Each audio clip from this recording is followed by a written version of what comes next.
All right, ladies and gentlemen, we're about to do this interview for YoRaps.com. We're here today with MMG's newest artist, Mr. Rockie Fresh. How you doing, brother? What's going on, man? I'm all good. All right. All right, I'm good. I appreciate you taking the time out your schedule to give us this interview today, man. Sure, man. All right, so we're going to jump right into it. Like, I read a lot of your bio and everything and did some research on you and everything. I know you were given the name Rockie Fresh by your classmates, doing your freestyling at lunchtime. What kind of feelings did you feel, you know, as your life as a rapper started to go in the right direction? I was just like real thankful, you know what I'm saying? Because there's a lot of people that don't get to reach their dreams.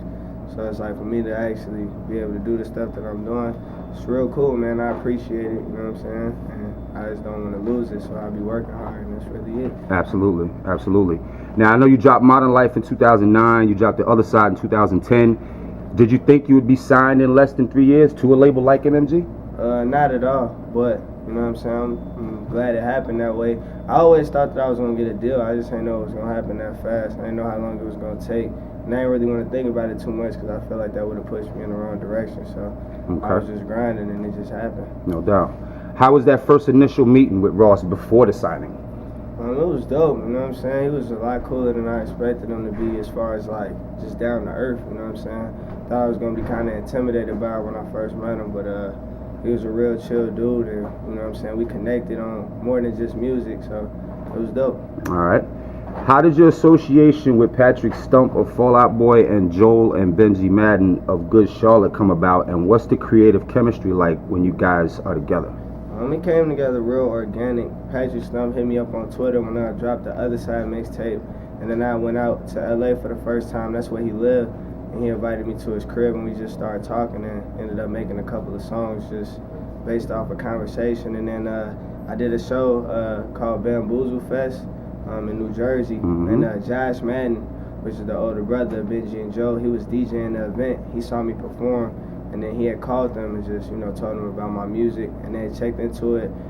They called me like 3 days later, invited me out to LA to come hang with them. And ever since then, I just had a brotherly relationship with both of those dudes. And yeah, man, it's been real cool, real organic. Sounds good. All right, now I know you stated that you want people to feel your music and feel that they can always do something that they always dreamed of or use it in a way to get out of their day-to-day. Yeah. I've always said to myself that I have the ability to restart my day over at any time during the day. So do you feel like hip-hop allows you to restart your day just based off of a certain vibe that you may have at any point during that day? Yeah, definitely. I mean, I done heard, you know what I'm saying, certain songs that like have motivated me to write on certain times when I didn't feel like writing, motivated me to go out and do something when I ain't really, you know what I'm saying, feel like it prior to hearing the record. So I mean, I think that's the purpose of music, is to really help, you know what I'm saying, form some type of change in emotion. And yeah, I feel like it does that. All right. For me, it seems like hip-hop is getting back to the lyrical roots, you know, with groups like Slaughterhouse, cats like Meek, Style A, Wale, Kendrick Lamar, Casey Veggies, and yourself, of course. How and why are lyrics so important to you? Man, it's just having a purpose, you know what I'm saying? Like, I was always taught by my parents to just make sure everything I do has a purpose. And with the rap, you know what I'm saying, the instrumentation does one thing, but what you're saying really does matter and it can have an effect on people. So I just want to use that wisely, and that's why I think lyrics are important. And then too, it's kind of like a sport, you know what I'm saying? You want to be at the top of your field, and Absolutely. Lyrically, you know, that's just one of the things that you got to be good at to even be considered one of the greats. So I take it serious. Okay. I'm also a fan of Knowledge and Phil Ade. I know you work with them extensively. Yeah. Are there plans to work with them on the debut for MMG? Man, yeah, you know, they're my homies, and feel like they coming on tour with me, so me and him definitely gonna be working. I haven't seen Knowledge in a while, but you know he can get at me whenever you want to do that, so it's all good. All right. You, just like myself, are a huge fan of crime movies. Are there any scripting possibilities in the future? Are you working on anything in that area? I'm focusing on the music right now, but who knows, you know what I'm saying? I might get into that. Absolutely. I got some guys that write, so okay. Let me explore it. All right, you also say that you're speaking to your generation when you're making a record, and that there are some issues that you feel to be addressed for your generation. What are some of those issues you're trying to tackle? I just feel like, you know, young people, we kind of tripping right now. There's a lot of killing going on. There's a lot of unnecessary hating going on. There's people like not focused on what we should be focused on. And And I feel like I could, you know, kind of get some young people back on track in a cool way without having to be all preachy and stuff. And so I want to utilize that. Okay. Now, I know in your hometown of Chicago, 107.5 WGCI, they shut down the music airwaves on June 19th at 6 p.m. to address the gun issue the gun issues of violence in Chicago. Now, I have a personal friend from Chicago who was shot 9 times. He actually survived, and he made it out of the gang life. So, what was like for you growing up in Chicago, and why do you think the gun violence is still such a big issue? I mean, for me, you know, I always stayed in the crib, so I really wasn't into too much. But I know a lot of people that feel victim to a lot of stuff. And as far as the gang violence, you know what I'm saying, like, there's really no division in Chicago. So anywhere you turn could be, I guess, considered a hood area or whatever. And with that, you know what I'm saying, it just makes for a lot of beefs to go down. But I feel like it's something that could be corrected, you know what I'm saying? It's bigger than me, obviously, but with my music, you know, I'm going to try to do whatever I can to make sure people chill out on all of that. Okay. Was it the creative freedom, or was it the creative freedom and other things that made you sign with MMG as opposed to going to Bad Boy or any other labels that might have been looking at you at the time? Well, the creative freedom was, you know what I'm saying, that was a part of it, but it was just really the way I connected with Ross. And just the way that I saw myself fitting in with the team. I toured with Wale before, you know what I'm saying, the deal was even in the works. I did shows with Meek in the past. I'm on tour with him right now. And, you know, it just seemed like the right movement for me. It was one of them real situations, even outside of the music. So that's why I went with it. Okay. All right. Now, these are questions that I ask every artist that I interview. I think they're like pertinent things, you know, and they seem to spark a pretty good answer from most artists. Now, if you had to leave the planet Earth today and you could only leave one thing behind that would show the world that Rockie Fresh was here and it would prove that you left a legacy, what would that one thing be? It could be anything. It could be a song, it could be a piece of clothing, whatever, anything. It'll probably be this Electric Highway project that I'm working on right now.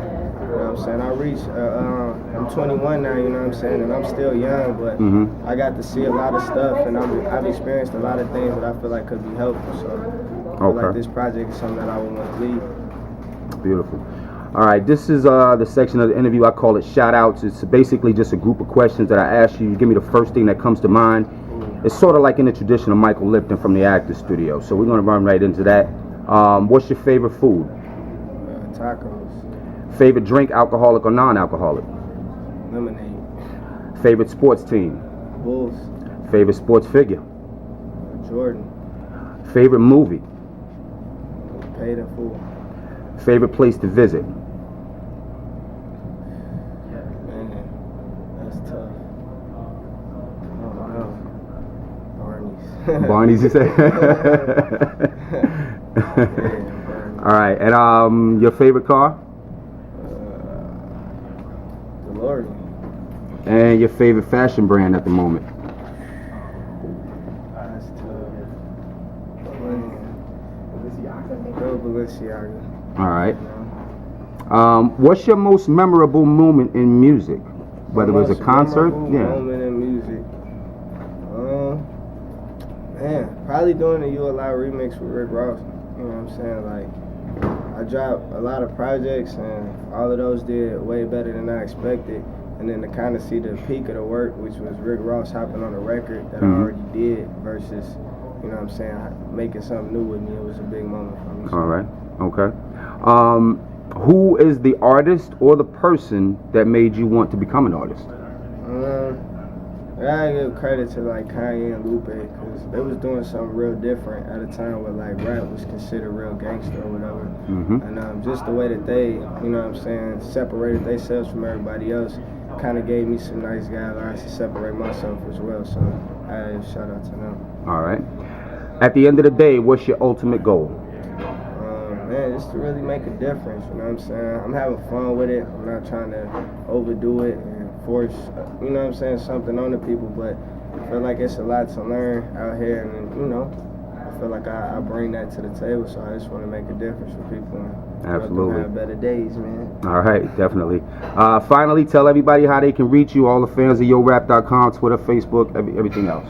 Man, Rockie Fresh. You can get at me at twitter.com/ROCKIEFRESH, facebook.com/RockieML. Yeah, www.rockiefresh.com. I'm on my sites. Holla. No doubt, Rocky. I appreciate you coming through and doing this for YoRaps.com. I salute you, my brother. Much success to you. Much success to you.